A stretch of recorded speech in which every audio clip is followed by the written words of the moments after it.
So now with all of that in mind, we are going to look into a few examples of what could be architectures that are used for implementing certain kinds of computations. I'm starting at the low end in some sense, right? An Arduino is probably something that most of you are already familiar with. Hopefully all of you have at least heard of the Arduino, and hopefully many of you have actually used it for some project or the other. A few data points just from the data sheet of the Atmega 328 processor that's used in a typical Arduino. It runs at a 16 megahertz clock speed. There are microcontrollers that run at even lower clock speeds. There are some that run at higher clock speeds, but the whole point of a microcontroller is that this is roughly the range at which you are going to be running, 16, maybe 50, max 100 or so megahertz for the operating frequency.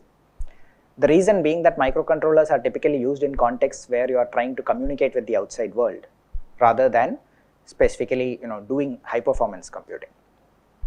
The on-chip memory is very small, 2 kilobytes, okay, and until you start using the Arduino you might actually wonder what can you do with 2 kilobytes, nothing, but then you actually start using it and you realize that quite a few useful things can be done with a limited amount of memory. It does not have a hardware floating point unit, okay. So what's the implication of all of these things? The first thing, so the lower part of the screen, what I have over here are basically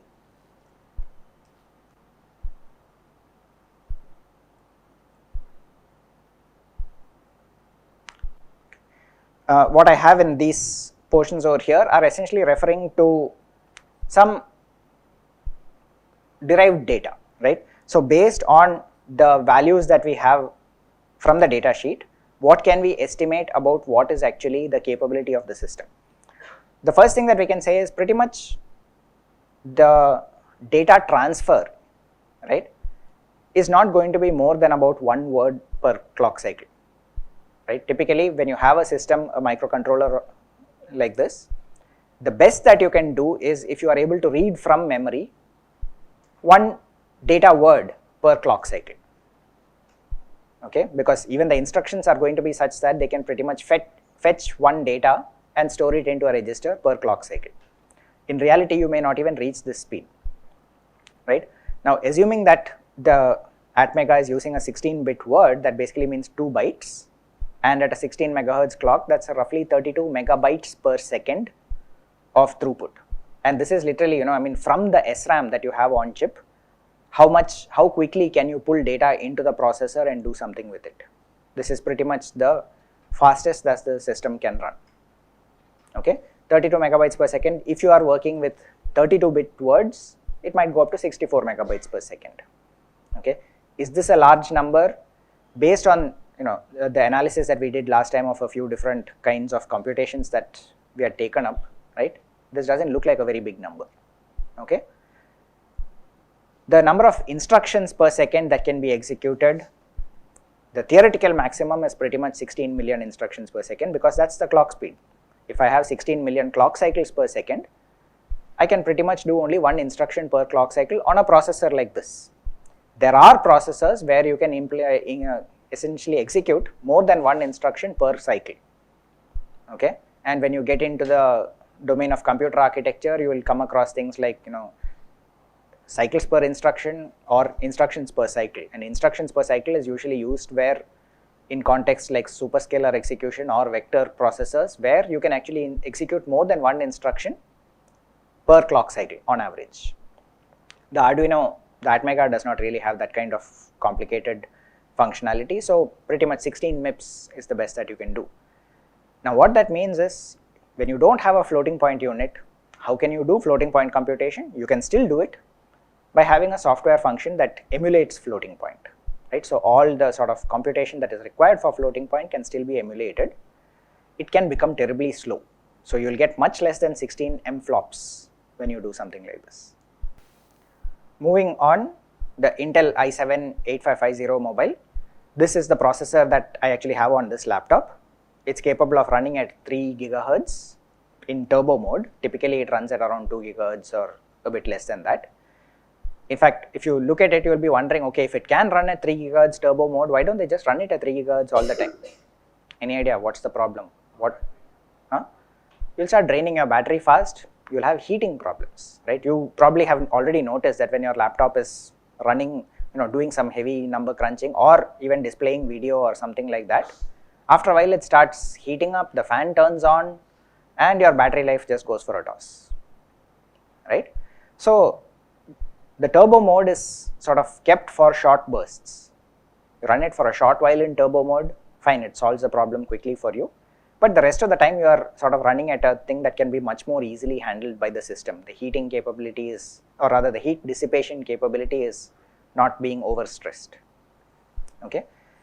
It also uses something called DDR4 memory. What does all that translate into? It turns out that with these kind of Intel processors, like I told you, there is a concept of vector instructions, right? And vector instructions are basically saying that if you can, it will take one instruction and operate it across multiple data. It's something called a single instruction multiple data form of operation. Okay, that basically will give you, it's possible to do up to 32 single precision. So this SP is basically stands for single precision. What exactly does that imply? We'll look at that later, right? But for the time being, what it means is that we are talking about single precision floating point operations per core, per clock cycle. You multiply by the numbers and you are talking about a potential peak of somewhere around 400 gigaflops. Okay, and the memory bandwidth, you look up the DDR4 data sheet and how it is connected up, and you basically get to somewhere around 40 gigabytes per second or so. So once again, that translation from the Snapdragon processor to this one, the flops is much higher, but the memory bandwidth, okay, is about double of what the Snapdragon is capable of, right? Good, but I'm not sure if it's necessarily great, okay? And in fact, what you will find is one of the differences between the so-called workstation processors versus the Xeon and the other, or rather the desktop processors versus so-called workstation and server processors is, one thing they do is they have multiple channels for memory, which allows you to increase the throughput even further, okay? So this whole business, this memory bandwidth, what is it capable of and what can it do is one of the things that we really need to keep in mind while designing processor architectures. Now again, just to take a step back, all of these numbers are to understand pre-existing architectures. Part of our goal moving forward is not going to be using pre-existing architectures, but designing our own architectures, okay? And if we are doing that, how are we going to go about doing it? What are the things? Some of these numbers, like how do you analyze the bandwidth and so on, remain the same. So a very quick sort of way of estimating what you can do with estimating the gigaflops capability of a machine is Intel releases something called the math kernel library, and if you look at their website, they in fact have a set of benchmarks that can directly be run on your machine in order to estimate the computational capability that it has. So I just picked one of those and run the benchmark that they provide, and straight away it sort of starts giving you numbers of this sort, right? The important numbers you can see in the GFlops column out here, right? And you can see that the numbers are basically starting at around 65 GFlops, going up to around 100, 120, 129, right? Couple of things to be noticed. When I'm going to interrupt this now because afterwards it starts taking a lot of time. One of the things you will notice over here is I got one 129 and another 73. Whereas if you look at the size of the, essentially what it's doing is some kind of matrix multiplications and estimating the time required for that. What happened? Why is it that with the same size and other parameters remaining more or less the same, why did the GFlops go from 129 to 73? The second is I had a theoretical estimate of somewhere around 400. I'm not getting anywhere close to that, right? So if you start looking a bit further into all of these things, you'll realize that, and the other thing is I'm talking about 58, 65 and so on when the size is around 1000, and only when I go to really large sizes, I start getting these big numbers out here, okay? Essentially what this is telling you is now that interplay between the compute capability and the memory bandwidth are starting to seriously affect the throughput or the computational speed that you can get. For small matrix sizes, even if there's nothing else running on this system, which right now there isn't actually, so it's just a presentation, there's no real compute load on it. you still find that by the time you have read in a 1000 size matrix and you do something with it, right, the time required for reading in that data versus the time required for computing are still comparable, which means that the final throughput that you end up getting is around 65 gigaflops, which is much lower than the 120, 150 that you would expect to see. For large enough blocks, you can do some kind of hiding latencies. You are reading in data on one side. While you are reading in the data, you are computing something else, right? And as a result, your overall system throughput increases, right? You are able to do something called latency hiding, which is saying that while the data is being read from memory into the cache or the main CPU, do some other computation corresponding to data that was read in earlier. Okay, that kind of latency hiding is related to one particular transformation that we can use on signal processing systems, right, which we will look into in more detail later. It's called pipelining. Essentially what you are doing is you are pipelining, you are allowing multiple things to operate in parallel, but each of those things is doing a slightly different kind of computation. Okay, so this you can just download from the Intel website, run it on your own machine. It will give you interesting statistics on what your processor is or what your system is capable of. Okay, go still further. This, the NVIDIA Titan RTX is pretty much the state of the art GPU at this point in time. Okay, NVIDIA for the past 10 plus years has basically been specializing in GPUs that can also be used for general purpose computing. For a while it was called GPU, the general purpose graphic processing unit. Nowadays people just say GPU and graphic processing unit. Of course these are used for games and video processing, but the point is at the end of the day what they are doing is floating point computations and very efficiently. Okay, and in fact what you see when you get down to it is this is basically working with something like 4000 plus processor cores, each of which is capable of doing floating point computation, right, and each of them is running at 1.3 gigahertz. Okay, and each of those cores by themselves is fairly simple, right, unlike the Intel processor where one processor core can do 32 single precision floating points by running in vector mode. Here the cores are very simple. Each individual core basically does 2 floating point operations per clock cycle. Okay, so you multiply all of these numbers, 4600 cores, 1.3 gigahertz, 2 floating point per cycle, you end up with a number around 12 teraflops. This is a single chip that is now running at 12 teraflops compute capability. Okay, once again keep in mind this is the peak compute capability, but to put this in context, somewhere less than 10 years ago the entire supercomputing capability of our institute was much less than 10 teraflops. Okay, whereas this is now one chip that can do that.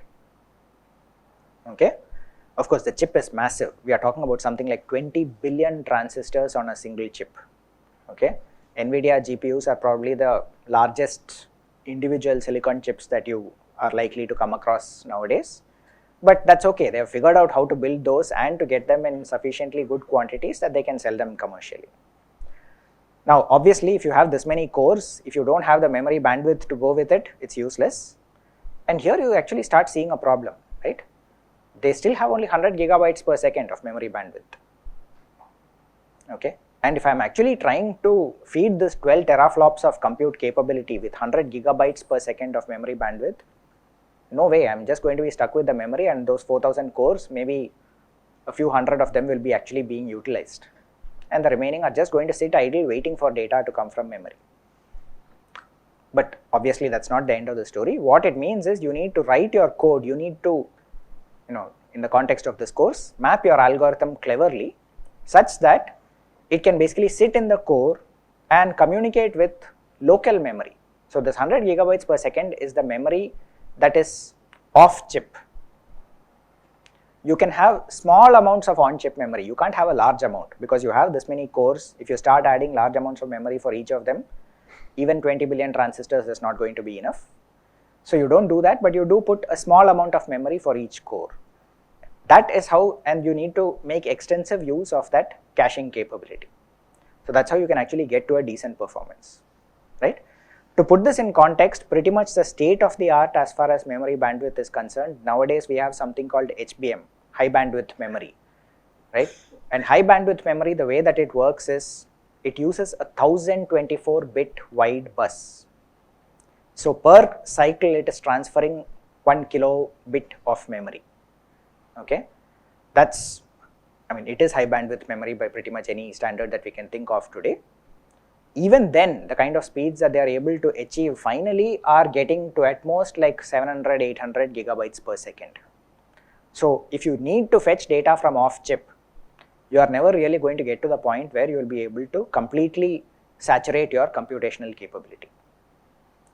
So this should already give you a few clues about what happens moving forward, which is that if all my computation is written in a way where I need to fetch data from off chip, do the computation and then write data back out, it's going to kill me. I'm never going to get any good throughput. I'll just be limited by my memory bus. But if I can get some data into my local registers or my local small amount of cache memory and do a lot of computation with it before I need to then write out the final result, then I have a chance that I can actually start seeing this kind of high throughput.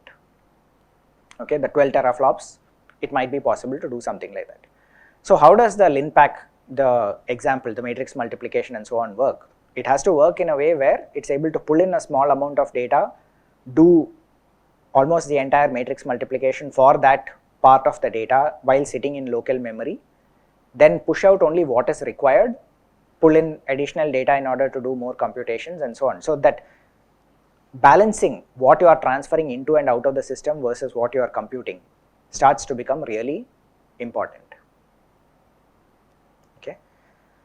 Finally, what happens with FPGAs and custom hardware? Okay. Now, FPGAs use something called DSP slices.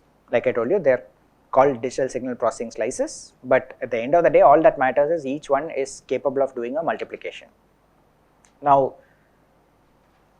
a floating point multiplication, well, double precision, I think actually in this case requires around 4 DSP slices. Okay, so these numbers might be slightly off. If you convert to single precision, you might be able to do it with 2 slices or so, right? The interesting thing is high-end FPGAs have 2000 up to 3000 or so such DSP slices. Okay, so you could get to 500, maybe 1000. I'm just trying to be conservative over here. Maybe around 1000 floating point units on one FPGA. Okay, so the comparison is kind of interesting. The NVIDIA processor has 4000 floating point units on one chip. The FPGA has around 1000 or so, right? And the FPGA is going to be running at around 300, maybe a max of around 500 megahertz, whereas the NVIDIA processors are running at 1.8 or so, 1.3, 1.4, something like that, right? And it is a fact, right? At the end of the day, the NVIDIA processors in raw compute capability, they can do more than what an FPGA can. Right, and in fact nowadays that's in fact one of the big question marks about what is it that an FPGA can do that is fundamentally better than what the GPUs can do.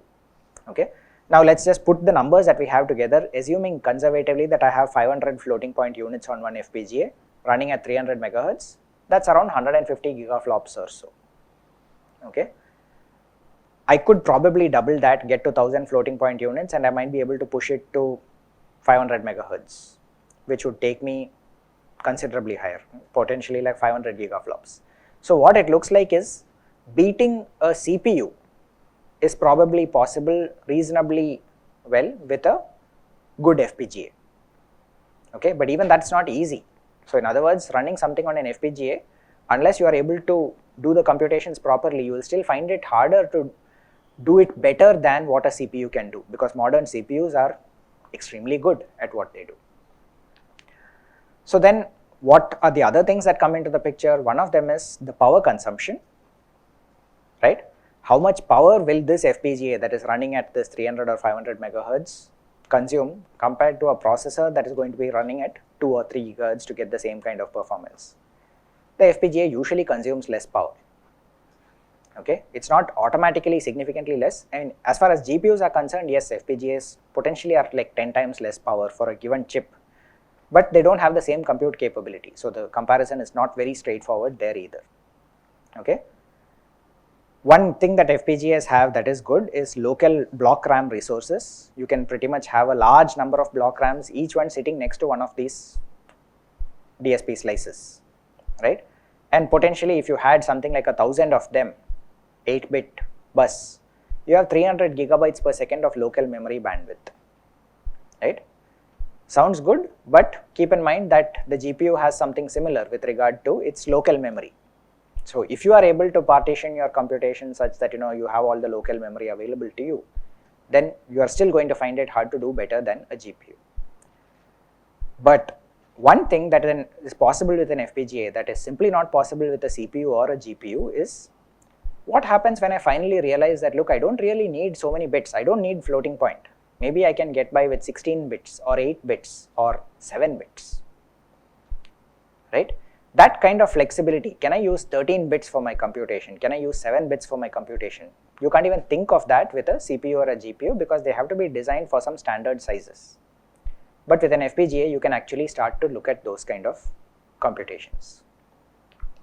Okay, so that's sort of an overview of the different kinds of hardware architectures and the kind of analysis that we should be doing the moment we are presented with an architecture, right? As soon as you have a problem that needs to be solved, you already have a flops estimate, how many floating point operations, how many kinds of computations need to be done, and how much memory is likely to be required for your entire system to work, right?